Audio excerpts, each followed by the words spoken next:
ముఖ్యమంత్రి రేవంత్ రెడ్డిపై మాజీ మంత్రి హరీష్ రావు సీరియస్ అయ్యారు. బషీర్బాగ్ ప్రెస్ క్లబ్లో Harish Rao meet the press కార్యక్రమాన్ని నిర్వహించారు. ఈ సందర్భంగా ఆయన మాట్లాడారు. ఏ ముఖ్యమంత్రి అయినా రాష్ట్రం దివాలా తీస్తుందని చెప్తారా అంటూ తీవ్ర స్థాయిలో ఆగ్రహం వ్యక్తం చేశారు. రాష్ట్రం దివాలా తీసిందని ముఖ్యమంత్రి చెప్తే రాష్ట్రానికి పెట్టుబడులు వస్తాయా అని ప్రశ్నించారు.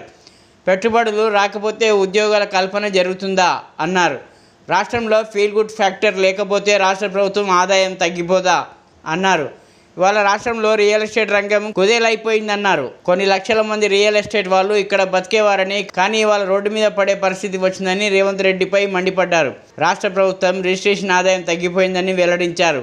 రాష్ట్రంలో పెట్టుబడులు తగ్గిపోయాయన్నారు. రాష్ట్రంలో ప్రైవేట్ రంగంలో ఉపాధి కల్పన తగ్గిపోయిందని తెలిపారు. భవిష్యత్తులో కరెంటు కూడా ఉంటుందో ఉండదో కూడా తెలియదని హరీష్ రావు చెప్పుకొచ్చారు.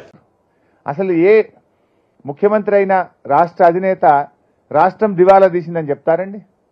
రాష్ట్రం దివాలా తీసిందని ముఖ్యమంత్రి చెప్తే రాష్ట్రానికి పెట్టుబడులు వస్తాయా?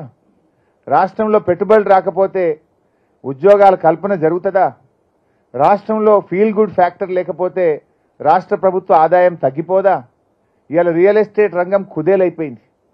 కొన్ని లక్షల మంది రియల్ ఎస్టేట్ మీద బతికే వాళ్ళు ఇవాళ రోడ్డు మీద పడ్డ పరిస్థితి వచ్చింది. రాష్ట్ర ప్రభుత్వ రిజిస్ట్రేషన్ ఆదాయం తగ్గిపోయింది. రాష్ట్రంలో పెట్టుబడులు తగ్గిపోయినాయి. రాష్ట్రంలో ప్రైవేట్ రంగంలో ఉపాధి కల్పన తగ్గిపోయింది. మీరు ఈ రకంగా మాట్లాడడం వల్ల భవిష్యత్తులో కరెంట్ ఉంటుందో ఉండదో, మీరు మంచినీళ్ళు ఇవ్వకపోవడం వల్ల ఇవాళ కన్ఫ్యూజన్లో పడ్డారు. ఒక దశలో బెంగళూరు నుంచి మద్రాస్ నుంచి అన్ని పెట్టుబడులు హైదరాబాద్ వైపు చూసినాయి. అక్కడ త్రాగునీటి సమస్య వల్ల, అక్కడ ట్రాఫిక్ కంజెషన్ వల్ల, అక్కడ విద్యుత్ కోతల వల్ల తెలంగాణ వైపు అందరూ చూశారు. కానీ రేవంత్ రెడ్డి గారి తీరు చూసిన తర్వాత రాష్ట్రంలో పెట్టుబడిదారులు ఇలా పునరాలోచనలో పడ్డారు.